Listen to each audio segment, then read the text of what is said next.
rainforest with the drones. Protect the rainforest with the drones. Why don't we do that? Protect the rainforest with the drones. Why don't we do that?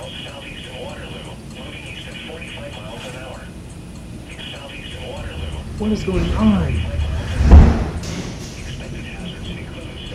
The roof is shaking real hard. Oh no. Oh my god!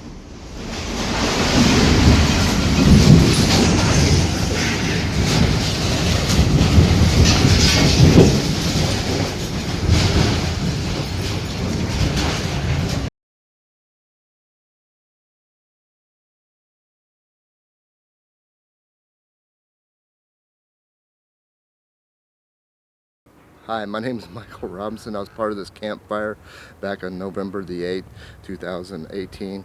My place burnt down, as you well can see, along with everybody else's place that burnt down and stuff. Friends, family, people, all throughout the whole Paradise and Magalia. You've seen nothing but, the places burnt down, people have had to move. People lost their lives. I think there was like about 80 or 90 people that died in this fire and stuff. Pretty crazy fire. So, and like I said, I'm trying to get my life back. My place burnt down, and so staying with friends right now. They've been kind enough to let me stay with them and stuff. So, and I'm in the process of trying to get my life back. So that's all I want, is to have my life back. So I'm living by myself again, so.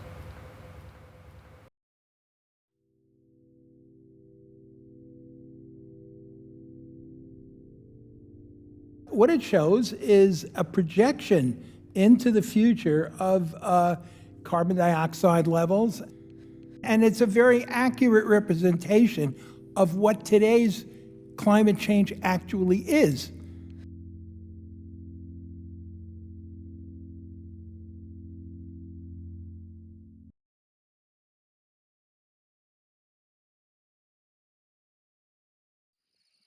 The indigenous people of North America looked at the Europeans and thought, what psychosis is gripping you? You come into an ecosystem that is functioning and you destroy it. It is a suicidal, cannibalistic psychosis, which the first peoples described as wetico.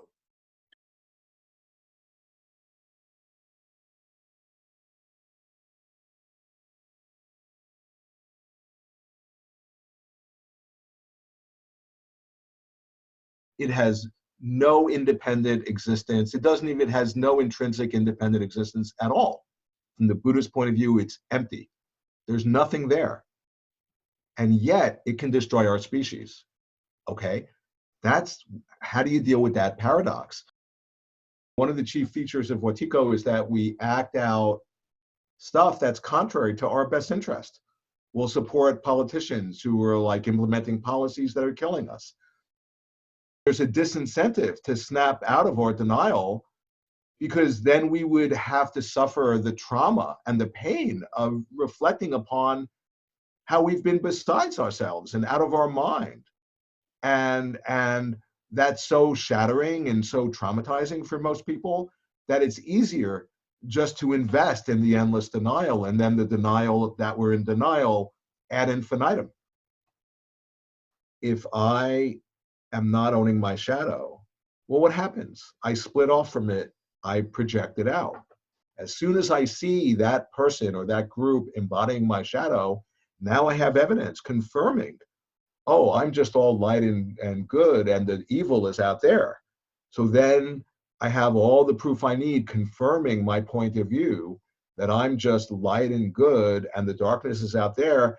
Then typically I try to destroy the carrier of that evil, which is actually an externalization of the initial impulse of trying to destroy and get rid of my own darkness.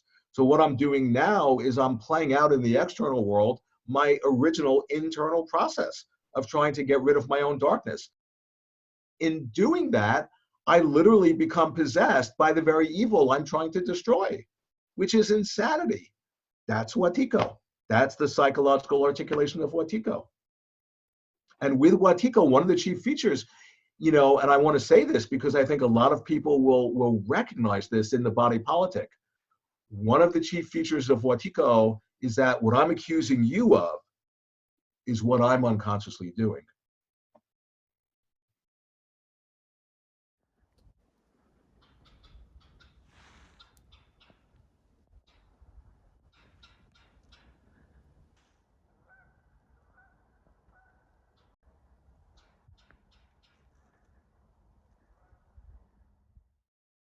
Two years ago, I spent the summer in a pilgrimage, and I walked from where I used to live in Boston to where I am now in Metro Detroit. I walked through town after town after town that that was just devastated pretty consistently of so many abandoned factories. I may have known probably like as a factoid of what industrialization and globalization has done, but it's different to actually, day after day, to walk through town after town and talk with family after family. It's different.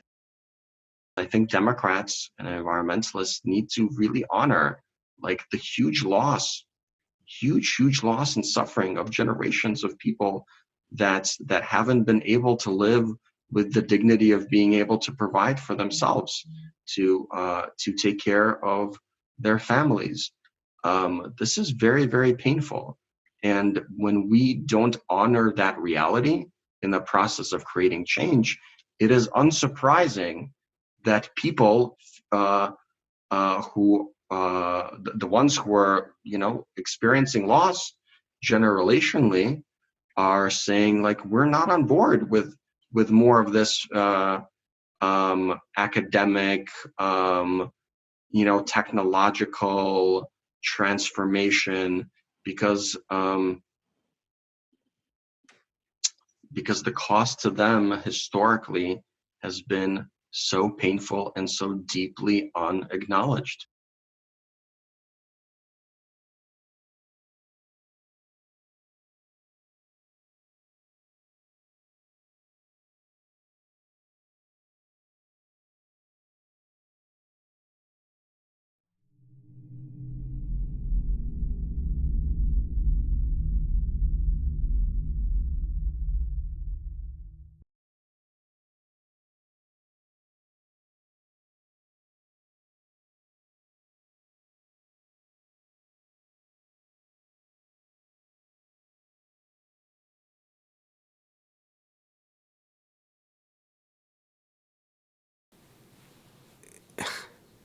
What can I do?